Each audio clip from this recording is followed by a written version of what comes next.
ವೀಕ್ಷಕರೇ, pure veg YouTube ಚಾನಲ್ಗೆ ತಮ್ಮೆಲ್ಲರಿಗೂ ಪ್ರೀತಿಪೂರ್ವಕ ಸ್ವಾಗತ. ಪ್ರಿಯ ವೀಕ್ಷಕ, ಈಗ ರೊಟ್ಟಿ ಹದಕ್ಕೆ ಬಂದಿದೆ. ಇದನ್ನು ಒಂದು 5 ಮಿನಿಟ್ಸು ನೆನೆಯೋದಕ್ಕೆ ಬಿಡೋಣ. ಈಗ ತವಾಗೆ ನಾನು ಎಣ್ಣೆನ ಸೋರ್ಕೊಂಡಿದ್ದೀನಿ. ಈಗ ರೊಟ್ಟಿ ರವೆ ಎಲ್ಲ ಬೆಂದಿದೆ, ತರಕಾರಿ ಕೂಡ ಚೆನ್ನಾಗಿ ಮಿಕ್ಸ್ ಆಗಿದೆ. ನೀಟಾಗಿ ಈ ಥರ ತಟ್ಕೊಳ್ಳಿ. ಇದಕ್ಕೆ ಸ್ವಲ್ಪ ಎಣ್ಣೆ ಕೂಡ ಹಾಕೊಳ್ಳಿ ರೋಸ್ಟ್ ಆಗೋದಕ್ಕೆ. ನೀವೆಷ್ಟು ತೆಳುವಾಗಿ ಅದನ್ನು ತಟ್ಕೋತಿರೋ ಅಷ್ಟು ಕೂಡ ಬಹಳ ಚೆನ್ನಾಗಿ ಈ ರೊಟ್ಟಿ ಆಗತ್ತೆ.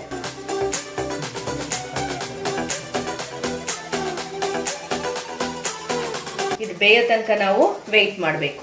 ವೀಕ್ಷಕರೇ, ರೊಟ್ಟಿ ಬೇಯ್ತಾ ಇದೆ, ಒಳ್ಳೆ ಫ್ಲೇವರ್ ಬರ್ತಾ ಇದೆ. ಕೋಸ್ದಿರ್ಬೋದು, ಹಾಗೆ ಈರುಳ್ಳಿದು ಬಹಳ ಒಳ್ಳೆ ಫ್ಲೇವರ್ ಬರ್ತಾ ಇದೆ. ನೋಡಿ, ಒಂದು ಸೈಡ್ ಎಷ್ಟು ಚೆನ್ನಾಗಿ ಬೆಂದಿದೆ ಅಂತ. ಈಗ ಇನ್ನೊಂದು ಸೈಡು ಬೇಯೋದಕ್ಕೆ ಹಾಕೊಂಡಿದ್ದೀವಿ. ಬಹಳ ಕ್ವಿಕ್ಕಾಗಿ ಆಗುವಂತಹ ಕ್ಯಾಬೇಜ್ ರೊಟ್ಟಿ ಇದು. ಬಹಳ ಡಿಲಿಷಿಯಸ್ ಆಗಿ ವೆರಿ ರಿಚ್ ಇನ್ ಪ್ರೋಟೀನ್ ಅಂತಲೇ ನಾವು ಹೇಳ್ಬೋದು.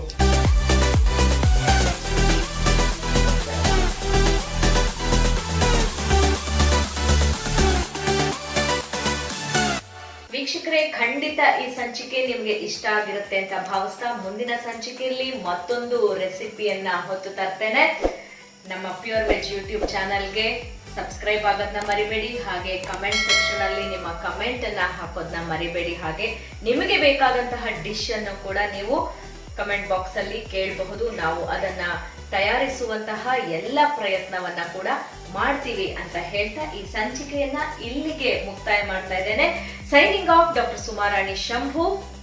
ನಮಸ್ಕಾರ.